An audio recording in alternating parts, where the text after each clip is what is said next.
God is good. He doesn't do anything haphazard. He has a deliberate design. He has a deliberate plan in everything. So I would quite humbly recommend that you stay before the Lord with an open heart.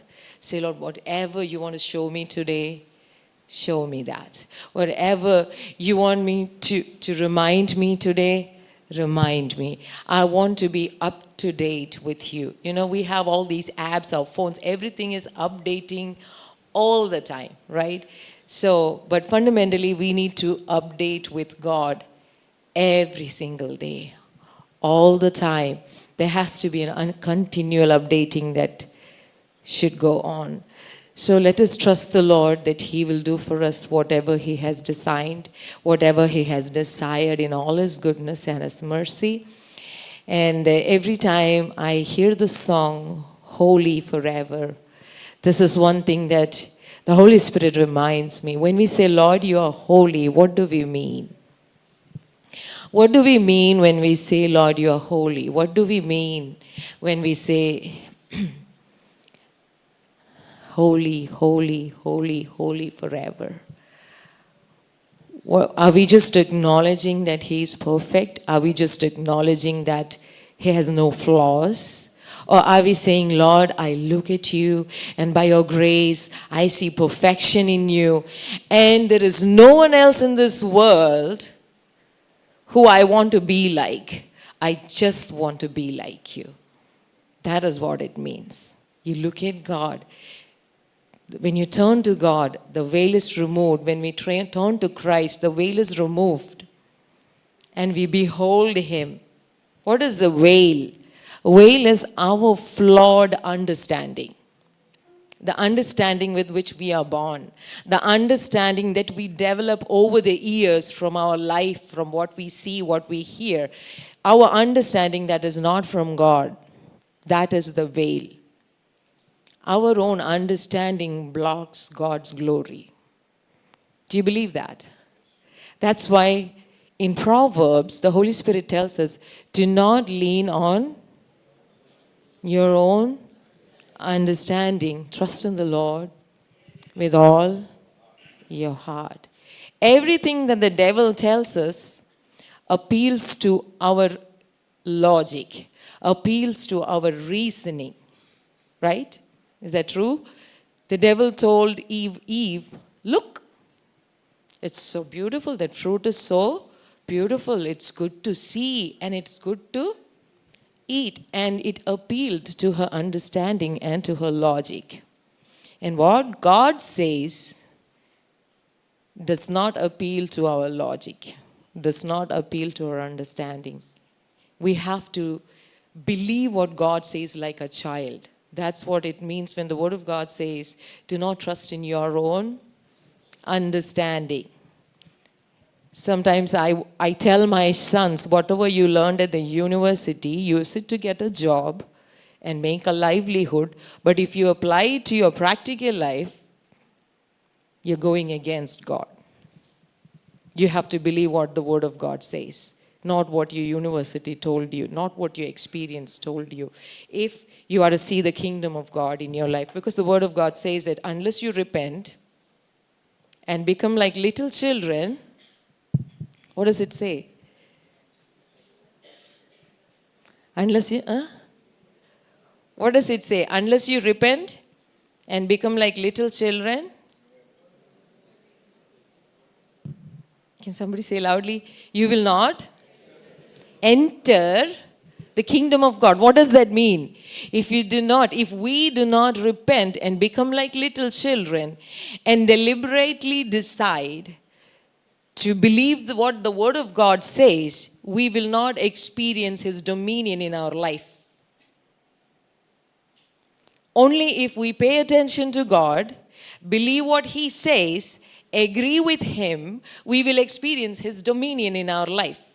His dominion is forgiveness of sins, justification, sanctification, glorification, health, healing, everything that the Word of God promises. Long life. Everything that the Word of God promises comes from where? From the dominion of God. And if you want God's dominion in your life, what you need to do is pay attention to what He says on the matter and agree with Him. Submit to Him. Let me tell you an example. I know of a family that had issues in their family life for decades. And one day, one member of that family said, Lord, I'm going to believe, I'm deliberately taking a decision to believe that you can change things. It's been decades. The patterns are set both in the husband and in the wife. And the patterns are contrary to each other. And this wife said, Lord, I deliberately choose to believe that you can build my house into your house. Can you believe that? Hallelujah. If there are 3 people in a family, when God starts building us, He aligns us to Himself. Right? If the husband is not aligned with God, God will start aligning him to Himself. If the wife is not aligned, God aligns the wife to Him, the kids. And once we are aligned, all of us are growing in alignment with God, that house becomes whose house?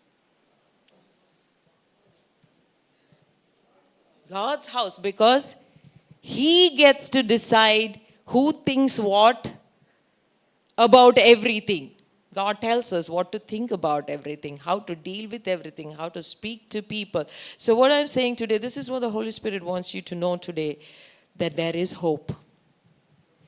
There is hope for transformation for ourselves. Maybe we've tried to bear the fruits of the Holy Spirit in some area for quite a while, and we failed, we gave up.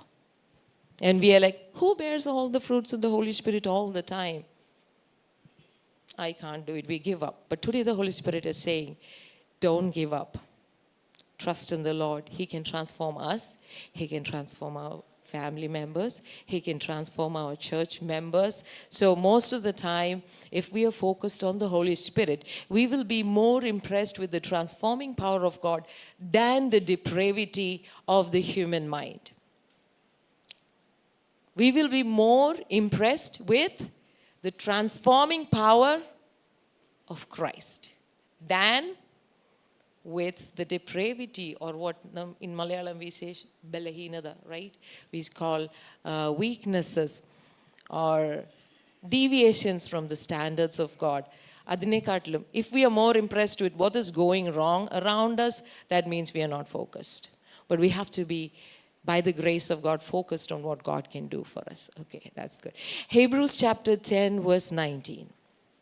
Having therefore, brethren, boldness to enter into the holiest by the blood of Jesus. Boldness to enter into where? The holy of the holies, the holiest. Boldness. Why do we feel bold when we enter into the holiest? Do we feel bold? Do we feel bold? Do we feel bold when we come into the presence of God?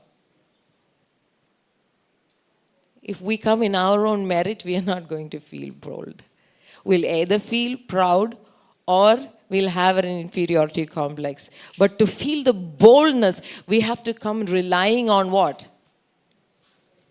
The blood of Jesus. It is the blood of Jesus that gives us boldness. Or are we coming with fear? I'm not saying you shouldn't fear God, that's another thing. But are we coming with trembling, dread that God may not like us, God may not approve of the way we were? That's how we deal with people, right? We are always trying to please everybody, trying to find out what they like, trying to fit in to what they want to see from us. You know, with every human being on earth, there is a kind of this thing going on, right? Especially when as kids start growing up, we parents, what do? We try. We try to make things in a way that will not make it too hard for them to follow Christ. But when we come to God, how do we come? We are supposed to come with boldness. And let's look at why we can come with boldness. We come with boldness on account of the blood of Jesus. We look at Matthew 26:28. Hallelujah. The blood of Jesus represents the covenant that exists between us and God. We know that in the Old Testament, whenever God established a covenant, He shed the blood of some animals, right? Cattle or that. But this new covenant, God entered into this covenant with us by shedding the pure and holy blood of the Son of God. The book of Hebrews calls it the blood of the everlasting covenant. Hebrews chapter 13 tells us that this is the blood of the everlasting covenant. So when we come into the presence of God, we come with boldness on the strength of the covenant that God has entered into with us by shedding the blood of Jesus. We know that there exists a covenant between me and God. There is pakka rules, right? There are absolute concrete rules that dictate the terms of the covenant that exists between us and God. We cannot just imagine our own ways and come into His presence. We have to come on His terms. And His terms is that we honor this covenant. What is this covenant? Let us look at some of the verses that gives us an idea of what this covenant is. First we'll go to Hebrews chapter 8 verse 10 to 12. For this is the covenant that I will make with the house of Israel after those days, says the Lord. I will put my laws in their mind and write them on their hearts, and I will be their God, and they shall be my people.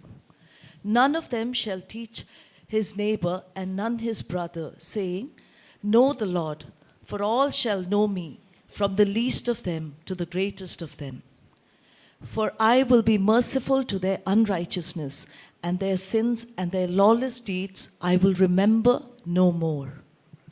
So this is the covenant between us and God. This is the covenant that we entered into with Him when we accepted the blood of Jesus for ourselves. God says that I will put my laws into their hearts, my laws into their mind, and I will write them in their hearts. And I will be to them a God, and they shall be to me a people. So who is our God? Our God is whoever it is who is writing on our hearts. Whoever gets to guide our heart is our God. Whoever gets to write on our hearts and lead us accordingly is our God. And God is saying that I am taking that responsibility. I am undertaking that covenant with you. Because we all know that God gave one law to Adam and Eve and they could not keep it. Just one single law. And then God gave a whole bunch of laws so that we, mankind, will understand that we need a savior. We have to stop imagining and stop thinking that we can reach to God's standards by ourselves. So God first gave one law, they broke it. God gave a bunch of laws, and they all quite happily broke them one after the other, one after the other. And even after we come to the faith, there is a phase where we try to live up to God's standards by ourselves. We feel, okay, I'm saved, now I'm going to do it. I'm going to make it. And we all try. And many of us take different paths after that. Some of us just give up. Oh, I just can't be like Jesus. I cannot love like Jesus. I cannot forgive like Jesus. I have a reason to hate this person. I have a bunch of reasons to not forgive this person. We justify our deviation from the laws of God, and we live like that happily. Ever after. That's one choice. And there are other bunch of people who will never give up. They will keep on pursuing God. Lord, I want you. Their only goal in life is to be transformed into the image of Christ. They use every opportunity, every failure, every mishap in their lives, every betrayal, every loneliness, every misunderstanding, every slander, whatever happens in our life, we will use that as a tool to say, Lord, I want to be like you in the midst of this situation. Transform me. Transform me. Those are the ones who never give up on God. Those are the ones who will never give up on the covenant. That is why God says, come boldly in your presence. God is not saying, hey, come here. Let me check whether you have all the laws in your heart. Let me check if you've been walking along my ways. And if not, you're going to pay for it. That's not what God says. God says, come to me. I know you cannot write my laws on your heart by yourself.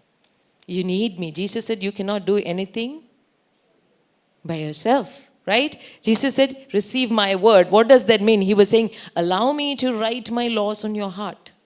And then Jesus said, after receiving my word, ask whatever you desire, right? That's what Jesus said. So after receiving his word, what do we desire? I want to keep your word, right? That's what we desire. Once somebody argued with me saying, oh, so sometimes we ask for the glory of this world, right? We are all children of God, but we ask for things that is considered glory in this world. And the justification is, you receive my word and ask whatever you desire, and I will give it to you. But that chapter clearly tells us that is about bearing the fruits of the Holy Spirit, or bearing fruits. What is a fruit? A fruit is whatever that is developed from the word of God. Our thoughts, our speech, our actions, our attitudes, our motives, our choices that are from the word of God. That is a fruit. So that was what God was saying. So here the Lord says, come to me. Whenever you come into my presence, come with boldness, because of the blood of my Son, upon which I have established this covenant. I will write my laws in your heart. Wherever my law is not yet written, on whatever matter, I'm going to do it. And I will lead you along my paths. Ignorance or rebellion, these are the two things that keeps us from obeying God. God can deal with our ignorance, and God can also deal with our rebellion. He can do that. Do you think he can do that? Amen. Hallelujah. So this one is about our ignorance if we don't know his ways. Every time we come into his presence, because we are coming boldly for God to do whatever he wants to do in our hearts, because he said, I will write my laws in your mind, and I will be your God. So we have to allow him to be our God. We come to him every day. We pour out our hearts before him. We say, Lord, if by any chance I'm not keeping your law, Lord, I come to you. Write your law in my heart. Lead me along your paths. And now if it is rebellion, that is our issue. We'll go to Ezekiel 36, verse 26 and 27. I will give you a new heart and put a new spirit within you. I will take the heart of stone out of your flesh and give you a heart of flesh. I will put my spirit within you and cause you to walk in my statutes, and you will keep my judgments and do them. This is my favorite promise in the Bible. This is the favorite, my all-time favorite. The Lord is saying, I will take away your stony. How do we know whether we have a heart of stone? We are swayed by everything other than the word of God. Anybody says anything, the effect is so profound, it keeps on going on for days and days. She said that, he said that. She said that. 20 years later, you're telling that to your kid. 40 years later, you're saying the same story to your grandkids. Not you, we. We are all doing it. What does that mean? Somebody had such an impact on our heart, because our heart is stone to God and flesh to everything else. We believe everything science says. We believe everything history says. We believe everything statistics says. We believe everything the news tells us. We believe everything we see with our eyes. But when it comes to the word of God, we are also intelligent. We are ഭയങ്കര പത്യവ. And we all have a, what do you say, patyam, I don't know the word for that. Oh, I will believe only certain things. I won't believe because if I believe this, that's going to make me look like a, you believe everything in them. There's somebody so dear to me to said, hey, you have to be a little autistic to believe everything that you believe. Another dear one said, you have to be a little delusional to believe.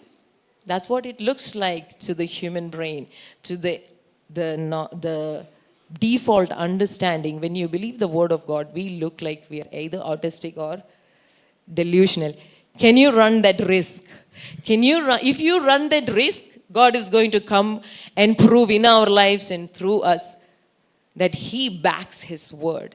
Here God is saying, if you have a stony heart, is there any commandment in the Bible that you don't want to obey? Is there any promise in the Bible that you don't want to believe? We can confess that to the Lord. Come with boldness, with all your weaknesses, all your flaws. Come into His presence and say, Lord, this is the covenant that exists between you and me. You said that you will write your laws in my mind. So where does all of this take us to? We don't have any excuse for disobedience. We don't have any excuse for being half-hearted about our walk with God, because the provision is so clear. The provision is so vast, so wide. If we look at the entire book of the Bible, we look at the entire 66 books, this is the center theme. God says, my standards are high. Don't even try to reach my standards by yourself. Come to me. I will lift you up to my standards. That is God's promise. Come to me. We are called to be transformed into the image of Jesus, right? God created man in His likeness and in His image, right? So what was His initial plan? His initial plan was that these people for whom He did everything good, God created everything and He saw that it was good. He wanted them to be obsessed with Him, to be preoccupied with Him, to hang on to every single word that He speaks and depend on Him to keep the word. That is what it means to live by His word. We're kind of preoccupied with Him. If you're preoccupied with God, what do you think is going to happen? God is going to be preoccupied with you. The moment you cry out, oh my Father, help me, help will reach you. But may the Lord help us to do this. Let us come with boldness into His presence, knowing that He's not sitting there to find fault with us and reject us. He is sitting there to see where we are weak, where we are flawed, where we are rebellious, where we are ignorant, so that He can fix us, transform us into the image of. And all of this is the result of the travail of the soul that Jesus went through on the cross. The Word of God says that He will see the travail of His soul and be satisfied. I think it's in Isaiah 53:10.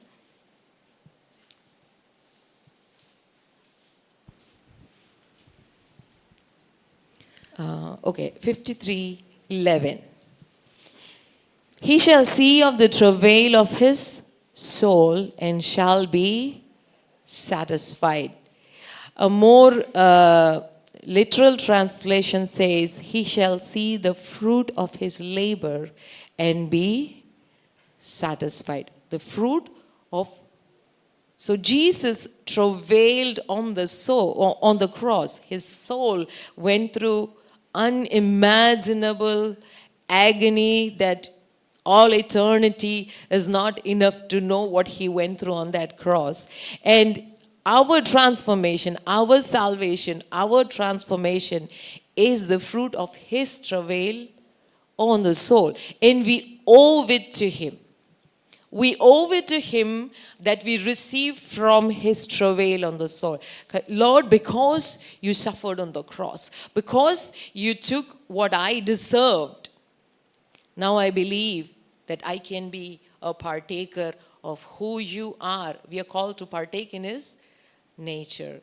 And it's quite an adventurous, exciting, glorious journey, this journey of being transformed into his image. It has all the elements of thrill, suspense, all kinds of things. It has all the elements of surprise. You don't know what kind of test is coming against you on what kind of day. Every test is an opportunity for us to say, Lord, in the midst of this, I want to be like you. I want to be one with you. And we can see the way he transforms us. And over time, I'm pretty sure some of you here have reached that place, at least to a certain measure. We will look at ourselves, we will look at our thoughts, we will look at the way we react, we will look at the way we deal with people, and we will say like Paul, oh, this is no longer me. This is no longer me. It is Christ. What did Paul say? Paul says, I am crucified with Christ. I no longer live. Christ lives in me. Do you think he was saying that by faith? No. I believe that there must have been a time when he said that by faith, but a time came when he looked at himself. He looked at the way he was handling life. He looked at the way that, things that used to torment him and put him through torture. They are going like a breeze of wind. They're coming, they're going. He's not even noticing. He's focused on loving people. He's focused on serving them. He's focused on sacrificing on behalf of the God's purpose for their lives. And he realizes, oh, this is no longer me. Because every time he came into the presence of God, he came with boldness. He said, Lord, I want to be like you. You have promised you're going to write your laws in my heart. You're going to lead me along your paths. Christian life is not boring, okay? We don't have to go after the things of this world to make our life interesting. There is nothing as interesting as this journey of transformation, as adventurous, as exciting. I'm not a new believer. I'm not a starry-eyed teenager. As you can see, I have grown-up sons. I've been in the faith for 30 years. But this thing about transformation through fellowship with Christ, that keeps... I don't know what boredom is. I've never been bored during the last 30 years. My children never heard me say, I am bored. It never happened because I have the most interesting personality at the center of my life. At least I hope that's how he sees it. But I have the most interesting prospect of growing with him, being built up by him, being raised by him to be whatever he wants me to do whatever he wants to do through me. It's quite an exciting life. We don't need what this world offers. Because Jesus said, I am the bread of whoever believes in me will not hunger, will not. That is the truth. That is the reality. And may God help all of us to live that life. Abundant life. What does abundant life mean? It does not mean scarcely, barely stopping ourselves from slapping somebody. Right? That's not abundance. Abundance is so happily, so peacefully forgiving. Can God take us to that place? Can He? He can. He can. He can. Just keep believing. Keep believing. Jesus said, forgive 770. And some pastor says in a day. I don't know whether that's true. 770 times in a day. So is He not going to do that for us? Does that mean we can fall deliberately 770 times and come back to Him? No, He knows how to fix us. There's going to be discipline also. So congratulations on embarking on this journey of transformation into the image of Christ. And God help you. I acknowledge the work that has already been accomplished by the Holy Spirit in your lives. Christ, the cornerstone, apostles and the prophets being the foundation, and all the servants of God. All of the people we know, we don't know who has contributed to it by the Holy Spirit. I acknowledge all of them. And God willing, maybe we'll see again on earth, or we will see each other on the day. We'll stand holy, blameless, and above reproach before our Lord's throne of judgment. Thank you, Pastor, and Sister Jessie, for this opportunity. God bless you all. If today's sermon has blessed you and you would like to stay connected with our community and receive more inspiring messages, I invite you to subscribe to our channel. By subscribing, you'll get access to latest sermons, Bible studies, and many more uplifting content. Let's stay connected and continue growing in our faith together. Subscribe now and join a community of believers seeking to deepen the relationship with God. May God bless you.